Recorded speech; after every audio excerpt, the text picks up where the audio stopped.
tí kábí lọ́nà fọmọ àwò ọba àkọ́ òde ọ̀run ẹ bá ń ká ojú ọ̀nà kúkú. aláṣẹ tó ti ọ̀pọ̀ ọmọ àjàfọ́jà bí èmi mọ̀ sọ bẹ́ẹ̀.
Ẹ̀yin olólùfẹ́ Yorùbá movies káàkiri jákèjádò, sinimá ńlá kan ni mo wá fún yín lénìí. Sinimá yìí ni à ń pè ní Òkùnkùn Onílé Iná.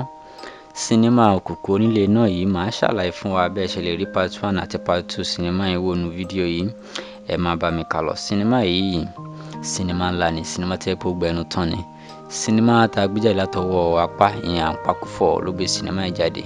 Sinimá tó yẹ pé gẹ̀rẹ́gẹ̀jìgẹ̀ ni. Ẹ mọ̀ pé àwọn action movie tí Apá bá gbé jáde ó máa ń débẹ̀ bẹ́ẹ̀ ni. Sinimá yìí ó dẹ̀ jẹ́ sinimá tó yẹ pé ó jẹ́ ojúlówó.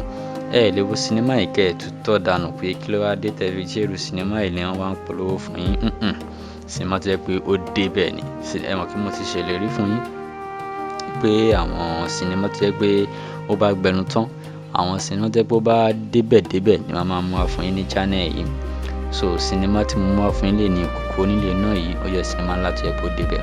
Àwọn òṣèré ńláńlá wọn kópa ńbẹ̀. Tá a bá ń sọ̀rọ̀ nípa Apá ìyẹn Àpákúfọ̀ fún rẹ̀ ó wà nínú sinimá yìí. Àníkẹ́ Àmì wà nínú sinimá yìí ó dẹ̀ kópa ribiribi. Kẹ́mi Àpèsìn ó wà nínú sinimá yìí ó kópa ribiribi. Lálùdé ó wà nínú sinimá yìí tó kópa ribiribi. Àbẹ̀ní Agbọ́n ó wà nínú sinimá yìí tó kópa ribiribi. Bẹ́ẹ̀ ni àwọn òṣèré ńláńlá wọn sì kópa nínú sinimá yìí tí wọ́n pọ̀ tí ẹ pé mi ò lè kà wọ́n tán. Ẹ rí pé àwọn tí mo ti kà lẹ́ẹ̀gan ilẹ̀ ti kún. Bẹ́ẹ̀ ni sinimá yìí jẹ́ sinimá tó pé ó yẹ kẹ́ ẹ wò ni. Gbogbo ẹ̀yin tí ẹ gbé ẹ jẹ́ lólùfẹ́ sí Yorùbá movie, ẹ lọ wo sinimá Òkùnkùn Onílé Iná yìí. Báwo lẹ ṣe lè rí sinimá yìí wò? Màá ṣàlàyé fún yín ní fídíò yìí nísìnyí. Ẹ lọ wo sinimá Òkùnkùn Onílé Iná yìí nítorí pé oríṣiríṣi ọgbọ́n wà nínú ẹ̀ tó dẹ̀ sọ̀rọ̀ síbẹ̀. Tẹ́ bá fẹ́ wo apá kìíní Òkùnkùn Onílé Iná yìí, nǹkan tẹ́ máa ṣe ọ̀pọ̀. Ẹ like fídíò tẹ́ ń wò yẹn, subscribe channel tẹ́ wà yìí, kẹ́ ẹ dẹ̀ tán notification bell yín. Ẹ bọ́ sínú description box yẹn, ẹ máa rí link yẹn tí mo ti fi síbẹ̀ tó indicate Òkùnkùn Onílé Iná yẹn. Tẹ́ bá ti click ẹ dẹ̀ máa wo fíìmù yẹn lójú screen yín lẹ́sẹ̀kẹsẹ̀. Official movie ni láti inú channel Apá ìyẹn Àpákúfọ̀. Bẹ́ẹ̀ ni.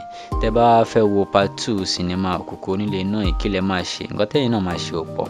Ẹ rí dájú pé ẹ like fídíò tẹ́ ń wò yìí, ẹ subscribe channel tẹ́ wà yìí, kẹ́ ẹ dẹ̀ tán notification bell yín.